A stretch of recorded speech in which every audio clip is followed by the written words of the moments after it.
Hello student, कैसे हैं आप। तो आज हम लोग स्टार्ट कर रहे हैं 11th क्लास के सेकंड चैप्टर का लेक्चर नंबर 2 और जिसका नाम है सिस्टम ऑफ यूनिट्स। ये सेकंड चैप्टर है। फर्स्ट चैप्टर हम लोग पढ़ाया था फिजिकल वर्ल्ड के बारे में। सेकंड चैप्टर है यूनिट एंड मेजरमेंट। उसका हम लोग एनसीईआरटी का टॉपिक बाय टॉपिक जितने टॉपिक्स हैं उसको हम लोग बढ़िया तरीके से पढ़ रहे हैं और उससे रिलेटेड जो भी कंपटीशन वाले क्वेश्चन होंगे उसको भी हम लोग सॉल्व करेंगे। तो आज का जो टॉपिक है आपको बोर्ड पे दिखाई दे रही है मेरे भाई, सिस्टम ऑफ यूनिट्स। चलिए इसको बहुत बढ़िया तरीके से पढ़ते हैं ताकि कमजोर से कमजोर छात्र भी इस टॉपिक का बढ़िया तरीके से आनंद ले पाए। तो चलिए लेट न करते हुए शुरू करते हैं।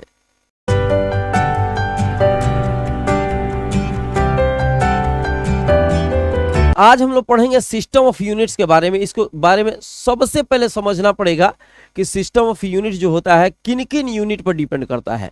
यूनिट के बारे में इसके पहले वाले लेक्चर में बहुत बढ़िया तरीके से वर्मा थ्योरी को पढ़ा चुका है। तो जाके इसके पहले वाले टॉपिक देखने का कि उसमें वर्मा यूनिट के बारे में क्या क्या पढ़ाया है। अभी जो बता रहा है अभी समझने का कि ये जो सिस्टम ऑफ यूनिट्स होता है ये 2 यूनिट पर डिपेंड करता है। पहला फंडामेंटल यूनिट और दूसरा क्या होता है मेरे भाई, डिराइव्ड। ठीक है, खूब बढ़िया तरीके से इसके बारे में पढ़ा चुके हैं हम। जाकर इसके पहले वाले लेक्चर देखने का, समझने का और फिर यहाँ आने का। ठीक है, ऐसे थोड़ा बहुत इसके बारे में हम समझा देते हैं। फंडामेंटल यूनिट जो होता है इसका दूसरा नाम है बेसिक यूनिट। क्या होता है मेरे भाई, बेसिक यूनिट। ये होते हैं 7 होते हैं जिसके बारे में खूब बढ़िया तरीके से लिखवा भी चुके हैं। उसको जाकर थोड़ा बहुत रट लीजिए। डिराइव्ड यूनिट क्या होता है, जो बेसिक यूनिट के ऊपर डिपेंड करता है। इसके बारे में हम समझाए थे कि ये डिराइव्ड हुआ है, निकाला गया है, बना हुआ है किससे, फंडामेंटल यूनिट के द्वारा। तो जो फंडामेंटल यूनिट और डिराइव्ड यूनिट का जो कंप्लीट सेट तैयार होता है, इसका जो सेट होगा, सेट का मतलब ग्रुप होगा, समूह होगा, उसी को हम लोग कहते हैं system of units. System of units का मतलब होता है यूनिट का सेट। ठीक है, तो कौन कौन से यूनिट हो गया मेरे भाई, एक हो गया फंडामेंटल यूनिट और दूसरा डिराइव्ड यूनिट। तो दोनों का जो सेट होता है, संग्रह होता है, उसी को हम लोग कहते हैं सिस्टम ऑफ यूनिट्स। तो इसके बारे में थोड़ा सा हम लोग अब इसका डेफिनेशन थोड़ा बहुत हम लिख देते हैं ताकि आप खूब बढ़िया तरीके से इसको फेयर कर सके। ठीक है, डेफिनेशन क्या होगा मेरे भाई, लिखते हैं, आप लोग भी लिख लीजिए। ठीक है, एक complete set of the unit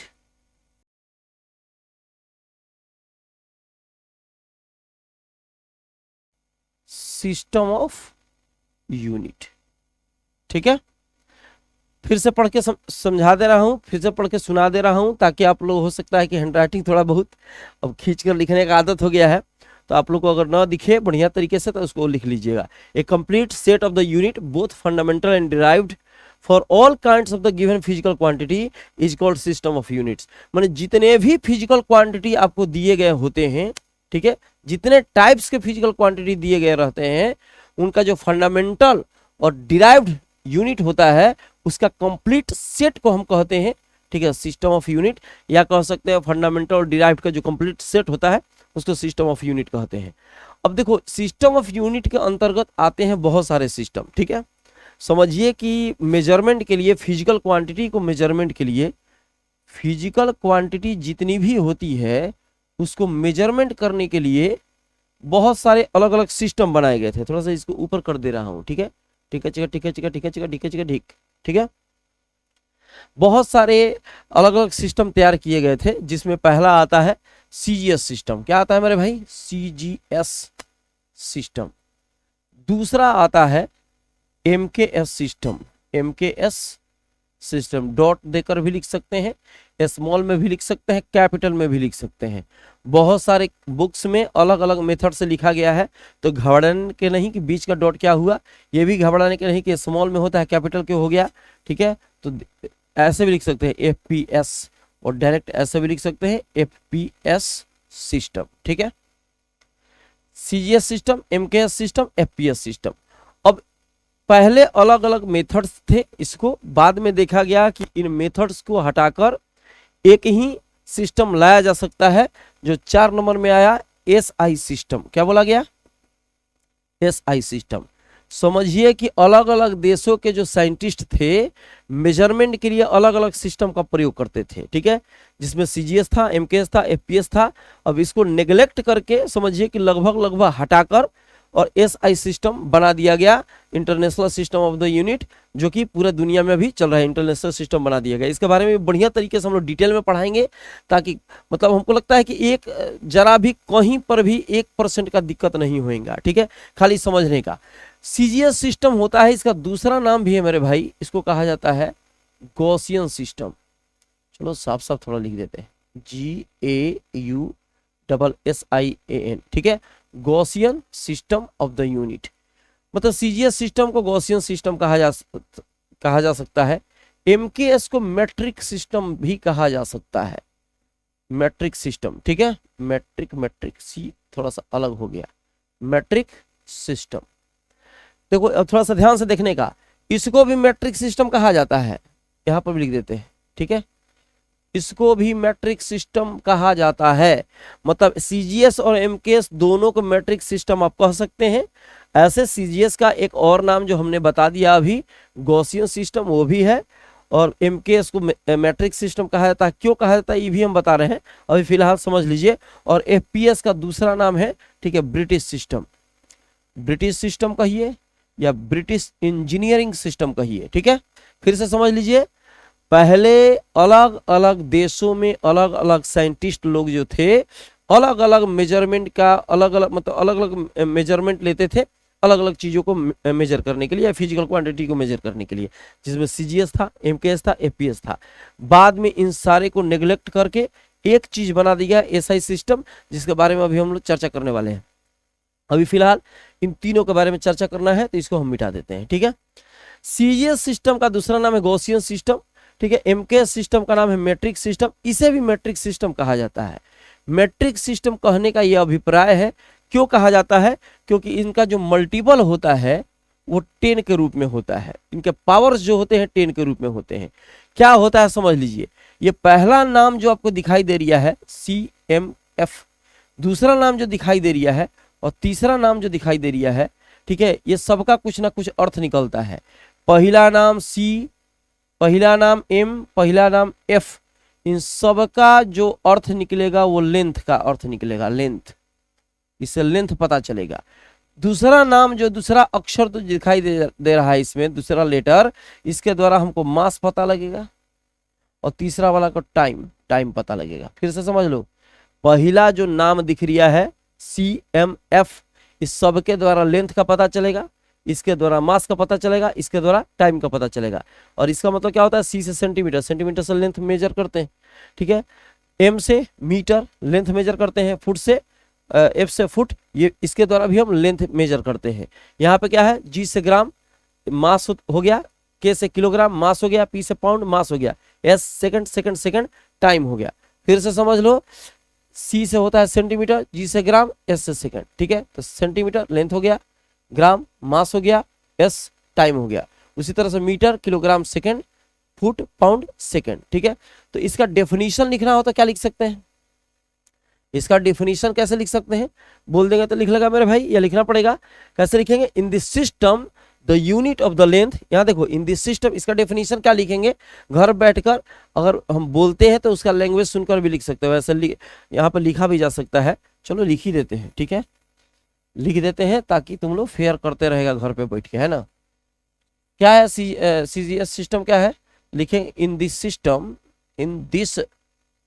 system the unit of the length, mass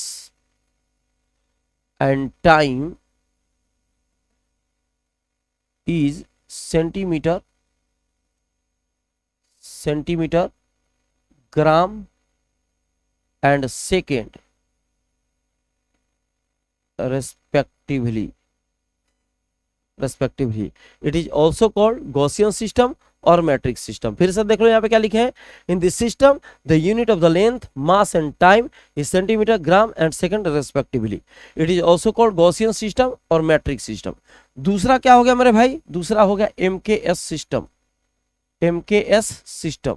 अब डेफिनेशन इसका दोबारा नहीं लिखने जाएंगे, खाली समझ लो एम से मीटर होता है, के से किलोग्राम होता है, एस से सेकंड होता है, इसी के जैसा डेफिनेशन बैठा सकते हैं। In this system the unit of the length mass and time is, इसके लिए हो जाएगा यहाँ मीटर, के से किलोग्राम एंड एस से सेकंड रेस्पेक्टिवली, ठीक है। It is also called matric system, इसको भी मैट्रिक सिस्टम कहा जाता है, इसको भी मैट्रिक सिस्टम कहा जाता है। इसका कारण है कि इसके जितने भी मल्टीपल्स होते हैं, ठीक है, पावर्स होते हैं, वो 10 के फॉर्म में होते हैं। कहने का मतलब है कि अगर मीटर की बात करें और सेंटीमीटर की बात करें तो 1 मीटर में होता है 100 सेंटीमीटर। इसका मतलब इसको लिख सकते हैं 10 का स्क्वायर और cm, ये 10 के पावर में है। तो जब 10 के पावर में है तो उसको हमने बोल दिया मैट्रिक सिस्टम के अंतर्गत आ गया। 1 kg में कितना होता है मेरे भाई, कैसे किलोग्राम होता है यहाँ पे, और जी से ग्राम होता है। तो 1 किलोग्राम इसका मतलब हुआ 1000 ग्राम, 1 kg में होगा 1000 ग्राम, इसको लिख सकते हैं 10⁻³ g, इतना लिखा जा सकता है। मुझे लगता है ये यहाँ पे समझ में आ रहा होगा, ठीक है। इसका नाम हो गया मैट्रिक और इसको भी मैट्रिक कहा गया। दोनों का जो यहाँ पे दोनों के बारे में समझा गया था, सबसे पहले बताया गया था, तो एक ही जगह पता किया गया था। कहाँ पे, फ्रांस में एक इंस्टीट्यूट है, फ्रांस में एक संस्था है, उस इंस्टीट्यूट का नाम है international bureau of weights and measure, weights and measure. इसी इंस्टीट्यूट में, ठीक है, इन दोनों सिस्टम का डेवलप किया गया था, सीजीएस का भी, एमकेएस का भी, ठीक है। इसका और इसका एक ही इंस्टीट्यूट में दोनों का डेवलपमेंट हुआ था, डेवलप किया गया था, समझ रहे ना। अब इसके बाद आ गया एक एफपीएस, क्या आया मेरे भाई, ये तो समझ में आ गया होगा, ठीक है। आगे चलते हैं, ढीका चिका ढीका चिका ढीका चिका ढीक, आगे चलने का रे बाबा। तीसरा हो गया मेरे भाई एफपीएस, एफपीएस सिस्टम। अब एफ से हो गया फुट, तो एफ से कह देगा, एफ माने फूफा, पी माने पागल फूफा। अब लीजिए, ठीक है, नया का फॉर्मूला तैयार कर देगा। एफ से हो गया फुट, अब पी से हो गया पाउंड और एस से हो गया सेकंड, समझ रहे ना। तो उसी तरह से बस डेफिनेशन बैठा देंगे इन दिस सिस्टम, बस खूब बढ़िया। एगो जब लिख दिया हमने तो तुम अपने से ध्यान इसी पर खींच लेता। In this system the unit of the length, mass and time, the unit of the length, mass and time is foot, pound and second, foot, pound and second. Pound जो है, पाउंड मतलब समझिए कि मास को बताता है, वजन को बताता है। जानना चाहिए कि 1 पाउंड में जो वजन होता है लगभग 453.6 kg ग्राम के करीब में आता है, इतना होता है, ठीक है।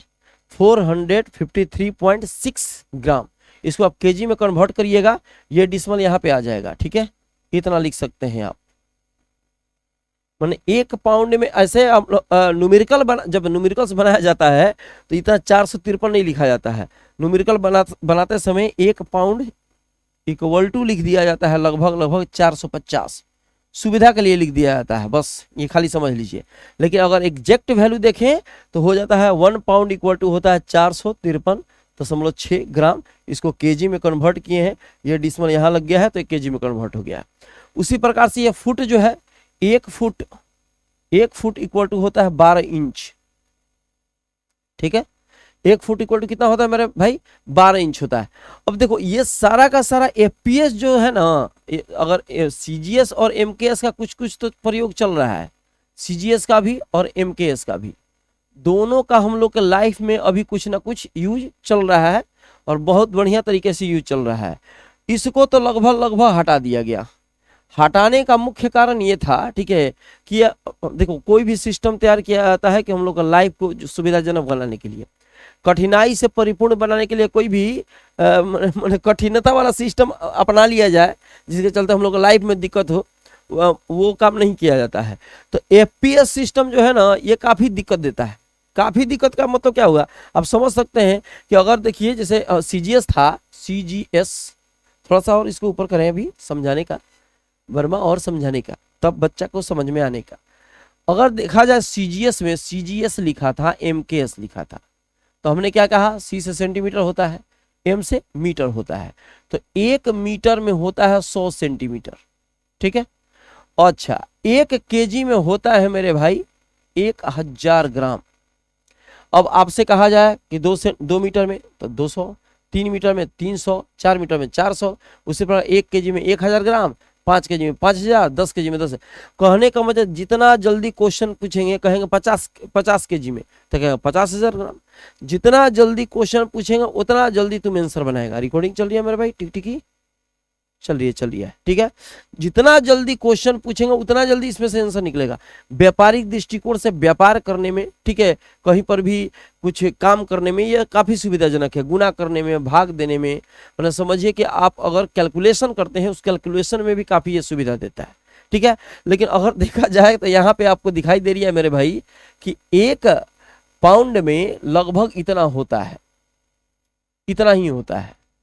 अब आप सोचिए कि 1 पाउंड में 453.6 ग्राम है। कहेंगे 5 पाउंड में, तो कहेगा अच्छा गुना करके बताते हैं। 73 पाउंड में तो गुना करके बताते हैं। 53 पाउंड में गुना करके बताते हैं। अब यहाँ जो भी होगा तुम लोग या तो समझो कि कैलकुलेटर लेना पड़ेगा, मोबाइल के माध्यम से सॉल्व करना पड़ेगा, या बैठकर ही मल्टीप्लाई करना पड़ेगा। ये तो सीधा सीधी मुजबानी, बोलो फटाक से क्वेश्चन, आंसर फटाक से तैयार। इसका मतलब हुआ काफी सुविधाजनक है। ये हम लोग को असुविधा देता है, जिसके चलते इस चीज को, इस सिस्टम को लगभग नेग्लेक्ट कर दिया गया है। याद रखिएगा, इसका दूसरा नाम क्या है, एफपीएस का दूसरा नाम क्या है मेरे भाई, एफपीएस का दूसरा नाम है ब्रिटिश सिस्टम। ब्रिटिश सिस्टम या ब्रिटिश इंजीनियरिंग सिस्टम।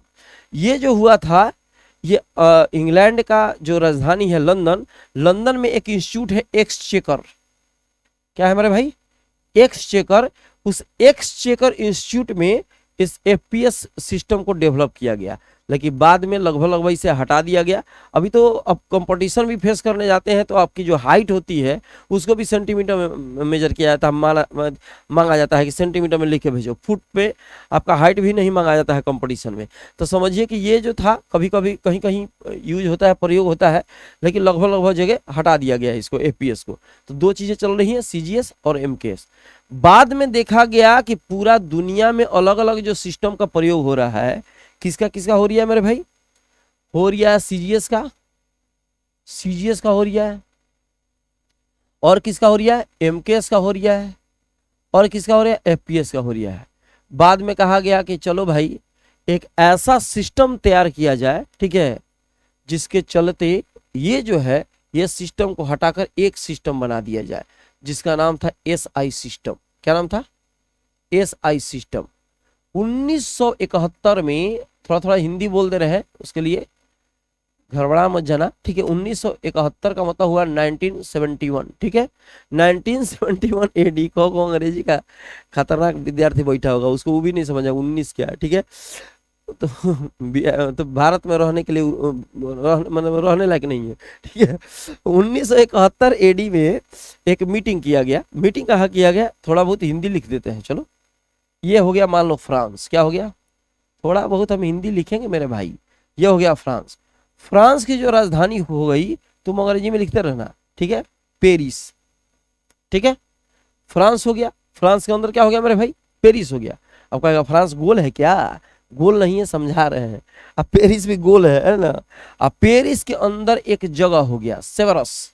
क्या नाम है, सेवरस, एक जगह का नाम हो गया, ठीक है। ये फ्रांस है, फ्रांस के अंदर मिल गया आपको पेरिस। पेरिस के अंदर एक जगह है, एक स्थान है सेवरस, और सेवरस के अंदर एक इंस्टीट्यूट है, संस्था है। संस्था का मतलब होता है इंस्टीट्यूट, ठीक है, इंस्टीट्यूट है। और उस इंस्टीट्यूट का नाम अभी हमने लिखा था, क्या लिखा था, international bureau of weights and measure, या किसी किसी किताब में मेजर्स लिखता है, उसे टेंशन नहीं लेने का, ठीक है, मेजर्स। ये इंस्टीट्यूट का नाम है। और इसी इंस्टीट्यूट में, इसी संस्था में एक मीटिंग हेल्ड किया गया, मीटिंग रखा गया 1971 में। और यह डिसाइड किया गया है, तय किया गया कि जितना भी फिजिकल क्वांटिटीज होती है उसको एक सिस्टम के अंतर्गत हम लोग मेजर करेंगे, जो आसानी तरीके से पूरा दुनिया में इस चीज को पारित कर दिया गया, जिसमें लोग सबने माना कि हाँ इस तरह का सिस्टम बनाया जा सकता है। ये क्या करता है, हम लोग को काफी सुविधा देता है हर चीज को मेजर करने में, हर चीज को मापने में।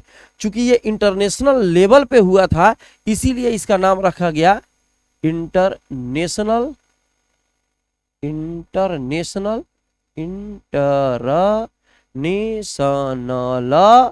सिस्टम ऑफ द यूनिट या ऑफ यूनिट। ठीक है, इसका नाम पड़ा international system of the unit. ठीक है, शॉर्टकट में इसे लिखते हैं मेरे भाई, शॉर्ट फॉर्म में SI यूनिट।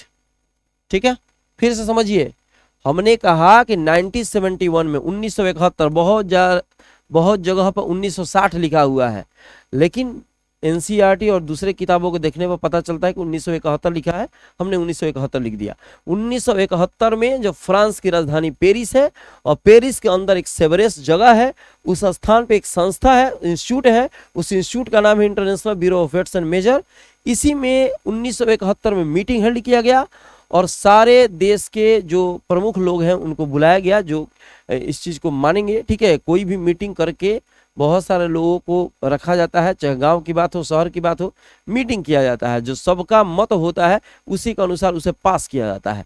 तो बाद में ये पास किया गया कि चलो भाई एक ऐसा सिस्टम होना चाहिए जो कि जितने भी फिजिकल क्वांटिटीज हैं उसको मेजर करने में उसको आसानी हो। ठीक है, तो चूंकि इंटरनेशनल लेवल पे हुआ, ठीक है, पूरा दुनिया का लोग इस चीज को माना, इसीलिए नाम रख दिया गया international system of the unit, जिसका शॉर्ट फॉर्म होता है SI यूनिट। ये चूंकि फ्रांस में हुआ था तो फ्रांसीसी एक वर्ड है, ठीक है, ली सिस्टम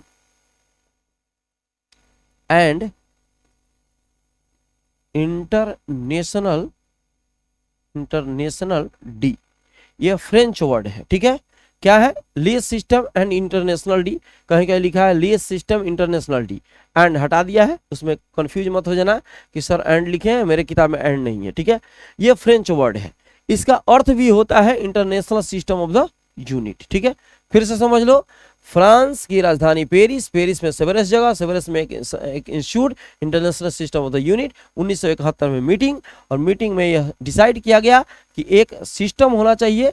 हम लोग अलग अलग सिस्टम से मेजर करते हैं, अलग अलग देशों में अलग अलग सिस्टम लागू है, पूरा दुनिया में एक सिस्टम लागू होना चाहिए जिससे ट्रेड करने में, व्यापार करने में, इत्यादि चीज़ों में काफ़ी आसानी मिलती है। तो उसको चूंकि पास कर दिया गया सभी के मान्यताओं के अनुसार, इसीलिए इसका नाम रखा गया international system of the unit. इसे SI यूनिट शॉर्ट फॉर्म में कहते हैं। ये French word less system international D से लिया गया है। अब इसमें थोड़ा सा ध्यान देना है, जो SI यूनिट होता है मेरे भाई, ठीक है, SI यूनिट जो है वो डेवलप फॉर्म है MKS यूनिट का। MKS सिस्टम जो था ना मेरे भाई, MKS सिस्टम का ही एक डेवलप फॉर्म है, या कहिए कि उसको सुधार कर इसको बनाया गया। ठीक है, तो MKS सिस्टम का एक डेवलप फॉर्म हो गया तुम्हारा SI सिस्टम, इसी को बोला जाता है, इसी का डेवलप फॉर्म, ठीक है। तो कौन है, SI सिस्टम। कहने का मतलब SI सिस्टम में क्या होता है, आपका मीटर मिलेगा, किलोग्राम भी मिलेगा, सेकंड भी मिलेगा, इसी का डेवलप फॉर्म है SI सिस्टम। लेकिन पूरी तरह से इसको हम MKS सिस्टम नहीं कह सकते हैं, क्योंकि इसको सुधार कर बनाया गया है। तो आप कह सकते हैं SI सिस्टम MKS सिस्टम से थोड़ा सा अलग है। बाकी मुझे लगता है इस चीज में सारा का सारा कुछ क्लियर हो चुका होगा थोड़ा बहुत। और इसमें आप समझ लीजिए एक चीज, ठीक है, कि जैसे हम लोग CGS में थे, फिर MKS में थे, फिर FPS में थे, इसको अलग अलग तरीके से मेजर किया जाता था। CGS क्या है मेरे भाई बता चुके हैं, MKS क्या है, FPS क्या है। अब इसमें अगर हम लोग फोर्स का यूनिट देखेंगे, फोर्स को, तो जैसे इसमें होता है फोर्स का यूनिट होता है डाइन, ये हम बाद में बताएंगे यूनिट के बारे में, क्योंकि जब डायमेंशन पढ़ाएंगे तो बताएंगे कि डाइन क्या है, डाइन से किस तरह से न्यूटन में कन्वर्ट करेंगे। उसी तरह MKS में आते हैं तो इसका फोर्स का यूनिट हो जाता है न्यूटन, और इसमें होता है तो पाउंडल होता है। क्या होता है मेरे भाई, पाउंडल होता है, पाउंड में AL जोड़ देना, पाउंडल होता है। उसी प्रकार से जब इसमें निकालेंगे एनर्जी का, तो उसमें होगा अर्ग, और इसमें हो जाता है जूल, और इसमें होता है फीट पाउंडल। फीट पाउंडल। तो इसी प्रकार से थोड़ा बहुत चेंजेस था इसमें, जिसके चलते लोगों को काफ़ी दिक्कत होती थी डाइन को, न्यूटन को, पाउंडल को याद करने में। बाकी सबको एक जगह इकट्ठा करके खूब बढ़िया तरीके से बना दिया गया एएसआई सिस्टम, ये सब झमेला से हटा दिया गया। बाद में हम लोग सीखेंगे इसमें कि किस प्रकार से सीजीएस को एमकेएस में, एमकेएस को एफपीएस में कन्वर्ट करते हैं। कहने का मतलब डाइन को न्यूटन में या न्यूटन को पाउंडल में हम किस प्रकार से कन्वर्ट करेंगे, वो हम लोग डायमेंशन में सीखेंगे कि वन यूनिट से अनदर यूनिट में किस प्रकार से कन्वर्ट करते हैं। मुझे लगता है कि ये लेक्चर जो हो था पूरा का पूरा समझ में आ गया होगा। अगर कहीं थोड़ा सा भी दिक्कत होगा तो आप मैसेज करके मुझे बता सकते हैं कि कहाँ दिक्कत हो रही है, उसका भी समाधान निकाला जाएगा। तब तो मिलते हैं छोटे से ब्रेक के बाद। जहाँ रहिए स्वस्थ रहिए।